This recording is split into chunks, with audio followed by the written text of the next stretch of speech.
Olá, bem-vindos. Hoje a gente vai falar um pouco sobre uma obra rara, é difícil de conseguir aí no mercado e que explora um momento muito importante da história do Brasil recente e que ajudou a definir a bipolaridade da nossa sociedade atual, que é agravada ao longo do século XX, que se estende até os dias de hoje. Eu estou falando do livro Camaradas, do jornalista William Vac. Camaradas nos transporta para os eventos que circundam a intentona comunista de 1935. Para quem não sabe, ou não lembra, ou nunca viu na escola, o que é bem possível, intentona comunista é a expressão com que se consagrou a tentativa de golpe de Estado conduzida por membros do Partido Comunista do Brasil, entre eles especialmente Luiz Carlos Prestes, né? O líder tenentista Luiz Carlos Prestes. Tudo isso com o apoio direto da União Soviética. Essa experiência ela já foi narrada em diversos livros, alguns superestimando o evento, e aí eu cito o caso de Intentona Comunista de 1935, do José Campos de Aragão, e outros livros, especialmente manuais de história, menosprezando a importância do evento. E aí eu cito como exemplo, por exemplo, o Brasil, uma biografia de Lilia Schwartz e Heloísa Stalin, tá? Poderia citar Boris Fausto, outros clássicos. Clássicos tendem a diminuir a importância do evento, tá? Mas no que o livro de William Vac se difere em relação aos livros citados e por que esse livro mostra que a intentona comunista não deve ser menosprezada? No caso de William Vac, a abordagem é diferente, tendo em vista que com a dissolução da União Soviética, uma série de documentos tornaram-se acessíveis ao Ocidente. E o William Vac foi um dos primeiros jornalistas a ter acesso a essa documentação. Então, por meio de Camaradas, ele vai preencher uma série de lacunas acerca da intentona comunista, especialmente no que toca ao financiamento da União Soviética e ao planejamento prévio à eclosão da intentona. Uma das informações interessantes trazida por William Vac remete a um evento anterior à intentona de 1935, que é a chamada Revolução Liberal de 1930, quando Luiz Carlos Prestes recebeu dinheiro para apoiar a tomada do poder por Getúlio Vargas, recusou em oferecer a sua ajuda, mas aceitou o dinheiro.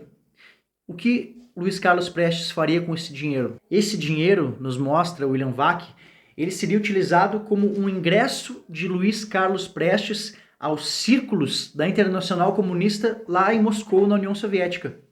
Esse dinheiro seria utilizado para financiar a própria intentona comunista, ou seja, o dinheiro que Getúlio Vargas ofereceu em troca de apoio foi aceito, ele não recebeu apoio e esse dinheiro irá financiar uma revolta contra o seu próprio governo, uma revolta pela tomada do poder. Então a própria coluna Prestes, desde a década de 20, já vinha sendo monitorada pela União Soviética como uma possível ferramenta a ser instrumentalizada uma forma a repetir a Revolução Russa de 1917 num país de características agrárias como o Brasil. O Carlos Prestes vai ter contato com os escritos marxistas ao longo de seu exílio na Bolívia e lá, convencido por Astrogildo Pereira, um dos fundadores do Partido Comunista do Brasil, ele vai viajar até a União Soviética para que lá seja arquitetada a tomada do poder no Brasil. Camaradas, ele não descreve os eventos específicos da intentona comunista, né? O evento de rebelião, da tomada dos quartéis em Natal, Recife, no Rio de Janeiro. Isso já foi intensamente explorado em outras bibliografias, que inclusive eu posso até trazer aqui no canal, se for do interesse, mas ele vai se focar então na atividade prévia, planejamento, articulação, dados sensíveis aí de inteligência, informações sigilosas, secretas, enfim. O que eu posso adiantar, no entanto, é que com a intentona comunista nasce um marco na história das Forças Armadas, porque ali nascia ou se intensificava o grande anticomunismo incorporado à doutrina militar. Nós temos aí livros como Forças Armadas e Políticas do Brasil, de José Murilo de Carvalho, que mostra que antes da intentona havia um pensamento marxista forte dentro das Forças Armadas. Era uma das correntes que disputavam o poder lá dentro. Esta corrente ela será extirpada após 1935 com a intentona. E por quê? Porque a intentona ela eclode por meio de quartéis. O grande projeto de exportação da ideologia comunista, da exportação da União Soviética para os demais países, era a infiltração em círculos estratégicos, como intelectuais, sindicatos e militares. e isto é feito no Brasil por meio do líder tenentista Luiz Carlos Prestes. Ainda que desligado das fileiras do exército, ele ainda era considerado um herói por muitos, afinal de contas, esteve ali com seu nome vinculado à liderança da coluna Prestes, marchou ao longo do Brasil, conscientizando pessoas de causas sociais, enfim, esta coluna Prestes, é claro, há versões diferentes sobre ela, isso pode ser discutido num segundo momento. A questão é que Carlos Prestes tinha, sim, um grande poder de influência, e ele utilizará dessa influência para cooptar militares para seu objetivo. Então nós temos, por exemplo, historiadores como Glauco Carneiro, que citam que somente em Recife foram mais de 700 mortes.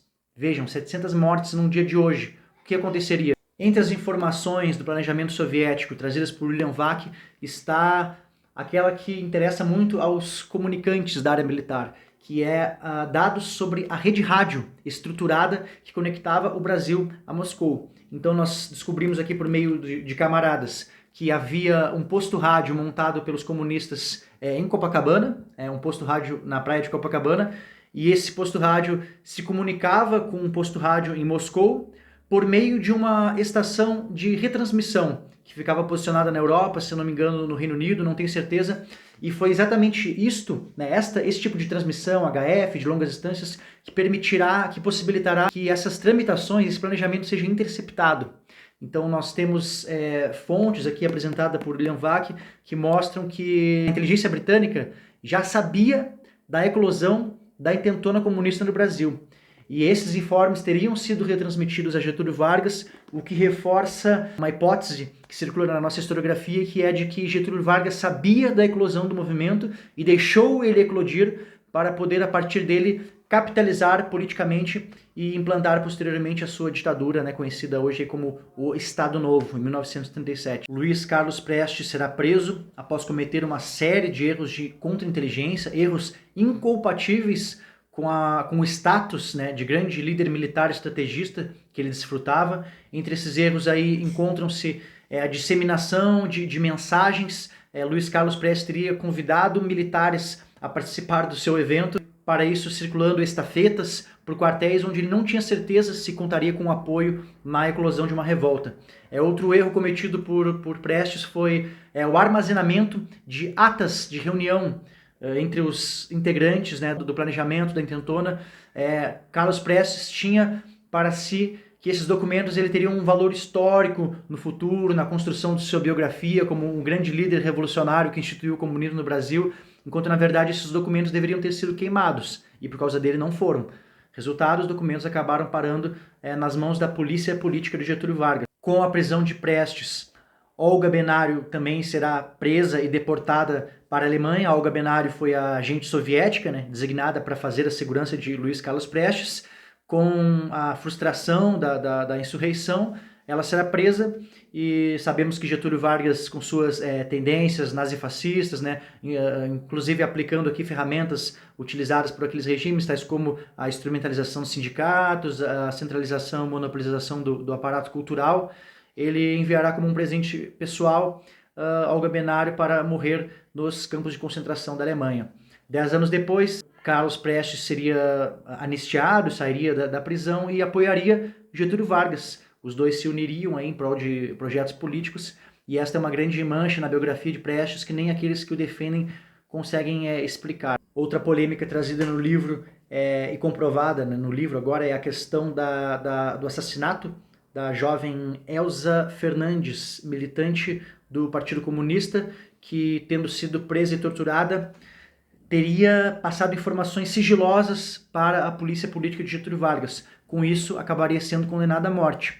Mas condenada à morte por quem? Por Getúlio Vargas? Pelo Estado brasileiro? Não. Condenada à morte por Carlos Prestes, que ordenou aí os seus capangas que matassem a jovem, né, o que foi feito mediante a destruição dos seus ossos, para que ela pudesse caber dentro de um saco e não pudesse ser encontrada, né? Pessoal, um livraço, leitura obrigatória para quem quer entender o Brasil do século XX, é um fator aí abordado que foi decisivo no anticomunismo brasileiro, não só nas Forças Armadas, mas na sociedade como um todo. Não se pode falar em 1964 sem falar de 1935, tá? Isso fica muito claro em outras obras, como por exemplo aqui a tese de doutorado do Rodrigo Pato Samota, em Guarda contra o Perigo Vermelho, onde vai analisar a história do anticomunismo do Brasil. É um livro interessantíssimo, posso trazer também uma outra oportunidade aqui no canal. Espero que tenham gostado. Esse livro não é fácil de ser encontrado, aí hoje eu acredito que só no estante virtual, em sebos. Ainda assim, financeiramente falando, não é fácil de adquiri-lo. Mas aí eu fico à disposição, caso tenham dúvidas, quiserem conversar sobre a obra, fico à disposição aí nos comentários. Beleza? Obrigado por terem assistido, boas leituras e até a próxima.